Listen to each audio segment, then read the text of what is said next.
एक सारथी चाहिए तब तो युद्ध होगा रथ पर।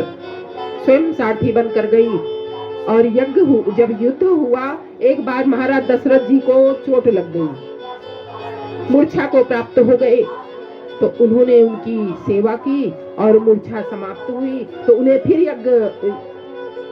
युद्ध भूमि पर लेकर आई। इस तरह से दोनों बार महाराज दशरथ की उन्होंने रक्षा की और युद्ध जीत गए। इंद्र देवताओं की विजय हो गई देवासुर संग्राम में। और तब इंद्र ने कहा, राजन, आपने मेरी सहायता की है, मैं आपको कुछ देना चाहता हूँ।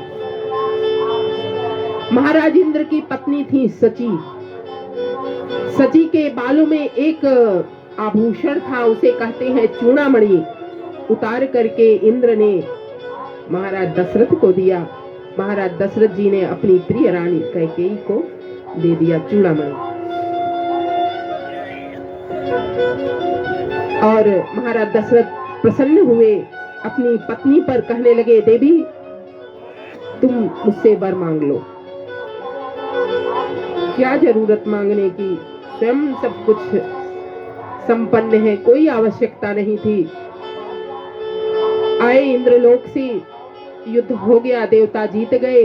महाराज दशरथ अपने सिंहासन पर बैठे हुए थे। आज उनके मन में ग्लानि हो गई, सब कुछ है, पुत्र नहीं है।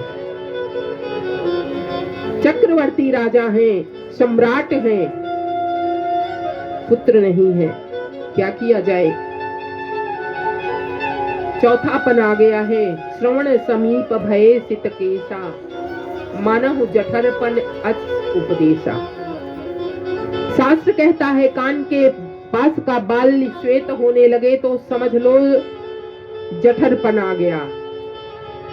लेकिन आज का व्यक्ति बढ़िया डाई लगाकर क्या फैशन करता है, भले दांत नहीं है लेकिन बाल काला है। दशरथ जी को चिंता हो गई, वशिष्ठ जी के पास में गए। वशिष्ठ जी से कहने लगे, गुरुवर दया कीजिए, कृपा कीजिए, बिना गुरु के कैसे हो सकता है। वशिष्ठ जी ने कहा कि राजन, आपको चिंता करने की आवश्यकता नहीं है, आपके यहाँ 4 पुत्र होंगे। त्रिकालदर्शी संत हैं महाराज वशिष्ठ जी। और तुरंत श्रृंगी ऋषि को आदेश दिया, वही श्रृंगी ऋषि जिन्होंने परीक्षित को श्राप दिया है। श्रृंगी ऋषि को बुलाया गया, देखिए हमारे संत कैसे हैं, ये पुत्र कामेष्टि यज्ञ करते हैं तो पुत्र रत्न की प्राप्ति होती है। श्रृंगी ऋषि आए और यज्ञ हुआ। ऐसा यज्ञ हुआ कि अग्निदेव प्रकट हुए। अग्निदेव जब यज्ञ के हवन के कुंड से अग्निदेव प्रकट हुए तो हाथ में चरु है। चरु अर्थात गव्य, खीर। अग्निदेव ने महाराज वशिष्ठ को दे दिया और खुद विदा हो गए। वशिष्ठ जी ने महाराज दशरथ को दिया, राजन यथा जोग भाग बनाकर जाकर अपनी पत्नियों को, रानियों को दे दो प्रसाद में। महाराज दशरथ ने अर्ध भाग कौशल्या ही दीना, खीर का जो भाग आधा था कौशल्या को दिया, उभय भाग आधे कर लीना। आधा कौशल्या को दे दिया, आधे में 2 भाग किया, कैकेयी को दे दिया। और जो आधा बचा था, आधे का आधा वह सुमित्रा जी को दिया। तो सुमित्रा जी नाराज हो गई क्योंकि कैकेयी से बड़ी थी। महाराज दशरथ जी ने कहा, देवियों समझाओ और सुमित्रा को भी प्रसाद खिला दो। दोनों देवियों ने उस भाग को 2 भाग में और बांट करके सुमित्रा जी को प्रसाद बहलाकर फुसलाकर प्रेम से समझाकर खिला दिया। तीनों रानियां गर्भवती हो गईं। समय अनुसार उनके यहाँ भगवान का प्राकट्य हुआ, क्योंकि भगवान प्रकट होते हैं कि भय प्रकट कृपाला दीन दयाला कौशल्या हितकारी हर्षित महतारी मुनि मनहारी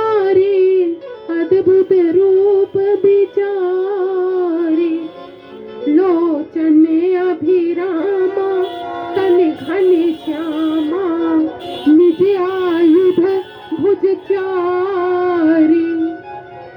भगवान कैसे प्रकट हुए? प्रकट हो गए। शशंक चक्रम भुजचारी, 4 भुजे है। शशंक चक्रम सक्रीत कुंडलम सपीत वस्त्रम सरसेरुवेक्षम सहार वत्स्थल हलिकोसुवस्त्रियम नमामि विष्णु शिरसा चतुर्भुजम। चतुर्भुज नारायण प्रकट हो गए। कहते हैं मैया दर फाटक खोलो, लोग मेरे दर्शन को आए हैं। मैया कहती है नहीं, मेरे लाल के दर्शन को आए हैं। यहाँ पे मेरे पुत्र के दर्शन करने के लिए लोग गेट पर भीड़ लगाए हुए हैं कि नहीं आपके। भगवान चतुर्भुज नारायण रूप में माता ने आदेश दिया कि छोटे हो जाओ। भगवान छोटे हो गए तो पालने में लिटा दिया। कहने लगे रो कि सुनी बचन सृजाना रोदन ठाना कोई बालक सुरभूपा। माता के वचन को सुन करके छोटे हो गए। जो परात्पर ब्रह्म है, जो चराचर ब्रह्म है, जो सृष्टि के पालनहार हैं, जो सृष्टि के नियंता हैं, जो सबके रचयिता हैं। ये जो सृष्टि बनाया है, किसने बनाया है? इसी परमपिता ने। माँ के वचन सुनकर के छोटे हो गए। मैया ने पालने में लिटा दिया और कहने लगी रो तो रोने लगे। जब रोने लगे कि सुनी बचन सृजाना रोदन ठाना कोई बालक सुरभूपा। ब्रह्मांड निकाया निर्मित माया रोम रोम प्रतिवेद कहे हर्षित महतारी मुनि मनहारी। माता तो हर्षित हो गई पुत्र पाकर के, कहना ही क्या है। गदगद हो गई क्योंकि ठाकुर जी स्वयं पधारे हैं। ठाकुर जी स्वयं पधारे हैं। और जब फाटक खोला गया, माता कौशल्या के दरबार के महाराज दशरथ जी को यह सूचना मिली कि पुत्र हुआ है, तो महाराज दशरथ जी ने नंदी मुख श्राद्ध किया और हाथी घोड़े बहुत कुछ दान में किया, क्योंकि चौथे पन पुत्र हुआ है। महाराज दशरथ का तो कहना ही क्या है, उनके पैर नहीं पड़ रहे हैं, पैर इधर से उधर मदमस्त पड़ रहे हैं, खुशी का ठिकाना नहीं। और महारानी कौशल्या के दरबार में जो पुत्र हुआ वो तो प्रकट है, और उधर कैकेयी के यहाँ भी भरत का प्राकट्य हुआ, और उधर सुमित्रा के यहाँ लक्ष्मण और शत्रुघ्न का प्राकट्य हुआ। वशिष्ठ जी ने कहा देखो 4 पुत्र हुए महाराज दशरथ जी को। दशरथ जी गदगद हैं, उनका कहना ही क्या है, प्रसन्न है, अपने गले के आभूषण को उतार कर दास दासियों को दे रहे हैं। अयोध्या में मानो की रौनक बढ़ गई, राम प्रकट हो गए, राम का प्राकट्य हो गया है। धीरे धीरे माताएं अपने लाल को सेवा करती हैं तो बड़े हो रहे हैं। हमारे ठाकुर जी जैसे प्रकट हुए हैं वैसे ही बड़े भी हो रहे हैं। धीरे धीरे बड़े हो रहे हैं तो दौड़ दौड़ करके कार्य कर रहे हैं। प्रातः उठते हैं तो माँ को प्रणाम, गुरु को प्रणाम, पिता को प्रणाम। इस तरह से जैसे हमारे राघवेंद्र सरकार करते हैं उसी तरह उनके तीनों भाई उनके पीछे करते हैं। चारों भाई आपस में इतना स्नेह, इतना प्रेम। राम जिस मार्ग से चलते हैं उसी मार्ग से तीनों भाई चलते हैं, क्योंकि ये भैया मेरे जो करेंगे हम वही करेंगे। गोस्वामी जी ने वर्णन किया है भरत राम ही के अनुहारी। भरत का जो स्वरूप है, भरत का स्वभाव, भरत का चरित्र राम के जैसा है। राम हमारे श्याम वर्ण है, घनश्याम है, उसी तरह भरत भी घनश्याम है। लखन लाल लखन शत्रुघ्न एक स्वरूपा, नख सिकते सब अंग अनूपा। ये दोनों गौर स्वरूप हैं और वैसे ही क्रोधित होते हैं, वैसे ही इनका रूप जो है स्वभाव उग्र है। धीरे धीरे बड़े होने लगे। यज्ञोपवीति संस्कार हुआ। जब यज्ञोपवीति संस्कार हुआ, वशिष्ठ जी ने भिक्षा मांगी, भिक्षा लाकर दिया, प्रसन्न हुए। आज विश्वामित्र जी का आगमन हो गया। विश्वामित्र जी महाराज गंगा के तट पर यज्ञ करते हैं तो राक्षस आकर के उनके यज्ञ को विध्वंस कर देते हैं। विश्वामित्र महामुनि ज्ञानी, बहुत ज्ञानी है। जब यज्ञ करते हैं तो उनके यज्ञ में रक्त से आग को बुझा देते हैं, विष्ठा से आग को बुझा देते हैं, इतनी हड्डियां डाल देते हैं कि आग दब जाती है, बुझ जाती है। बेचारे यज्ञ नहीं कर पा रहे हैं। आज यज्ञ में ज्यों ही आहुति डाला, अग्नि प्रज्वलित की, दैत्य आए, आकर के अग्नि को स्वाहा से पहले ही बुझा दिया। बेचारे चिंतित हुए, सोचने लगे अब क्या होगा। ध्यान लगाकर देखा तो उनको समझ में आ गया कि भगवान का अवतरण हो गया। अब यज्ञ करूंगा। और जिस अवस्था में थे वैसे ही महाराज दशरथ जी के यहाँ पहुंच गए। महाराज दशरथ जी ने उनका बड़ा स्वागत किया, पद प्रक्षालन किया। कई कारण आगमन तुम्हारा पूछा, हे मुनिवर आप किस कारण से आए हैं? भाई किसी कोई आया है विशेष व्यक्ति हमारे यहाँ, तो क्यों आया है? विश्वामित्र जी महाराज ने कहा, राजन मैं एक उद्देश्य लेकर आया हूँ। मैं यज्ञ करता हूँ तो मेरे यज्ञ को दैत्य पूर्ण नहीं होने देते हैं। महाराज दशरथ जी ने कहा, कहिए तो मैं अपनी सेना भेज दूं, मैं स्वयं चलूं। विश्वामित्र जी महाराज ने कहा, नहीं, मुझे आप अपने पुत्र को दे दीजिए, राम लखन को। विश्वामित्र जी ने राम लखन को मांग लिया। महाराज दशरथ जी को बड़ी पीड़ा हुई, हृदय धधक उठा। ऐसे चौथेपन पुत्र को प्राप्त किया है, अभी सुकुमार है, कोमल है, अभी किशोरावस्था में है, ये कैसे युद्ध करेंगे मेरे राजकुमार पुत्र? बेचारे विचार करने लगे कि विश्वामित्र जी महाराज ने विचार करके मुझसे कुछ नहीं मांगा, अरे मैं स्वयं चल करके उनके यज्ञ की रक्षा करता। वशिष्ठ जी ने विश्वामित्र जी महाराज को समझाया, क्योंकि ये भी ऋषि हैं, ये भी ऋषि हैं। राजन आप पुत्र दे दोगे तो आपका कल्याण होगा। गुरुदेव ने समझाया महाराज दशरथ को कि इसमें दोनों बालकों का भी कल्याण है और आपका भी कल्याण होगा, इसलिए आप मना मत कीजिए। महाराज दशरथ जी ने विश्वामित्र जी की आज्ञा का पालन किया और भगवान को उनके सुपुर्द कर दिया।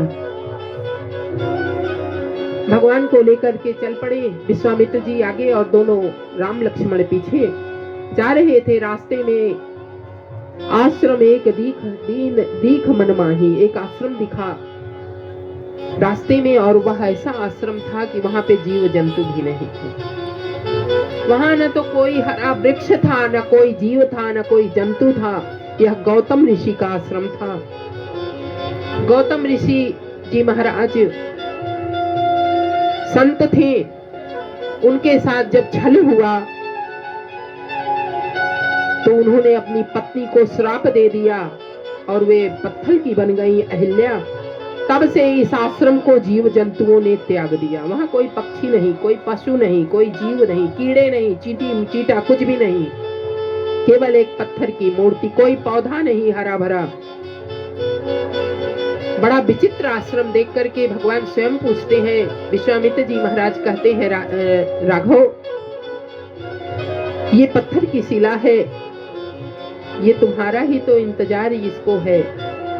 राघव इसके कल्याण के लिए आप इसके ऊपर अपने चरण को रखो।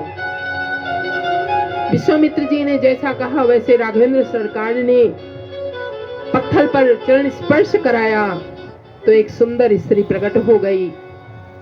ऐसी सुंदर ऋषि पत्नी, उसने भगवान की वंदना की कि प्रभु मैं श्रापित अधोगामी आपने मेरा उद्धार किया, अब क्या चाहिए? भगवान ने कहा वर मांग लो। उसने कहा नहीं, मैं पति लोक को जाऊंगी, क्योंकि सुखदेव जी आचार्य ने कहा है रामचरितमानस का स्पर्श करना है। मैं तो आपको आगे ले चल रही हूँ। अहिल्या का उद्धार कर दिया और अहिल्या आकाश मार्ग के माध्यम से भगवान अपने पति के लोक को चली गई। वह और कहीं नहीं, गौतम ऋषि ने श्राप दिया था, पति के लोक को चली गई। विश्वामित्र जी महाराज आगे बढ़े। बक्सर में उनका आश्रम है, विश्वामित्र जी महाराज का। वहां गंगा का तट है, वहीं पर विश्वामित्र जी का आश्रम है। वहां पहुंचे, गंगा मैया का दर्शन कराया और कहने लगे राघव ये गंगा है, पतित पावनी गंगा, सुरसरी है।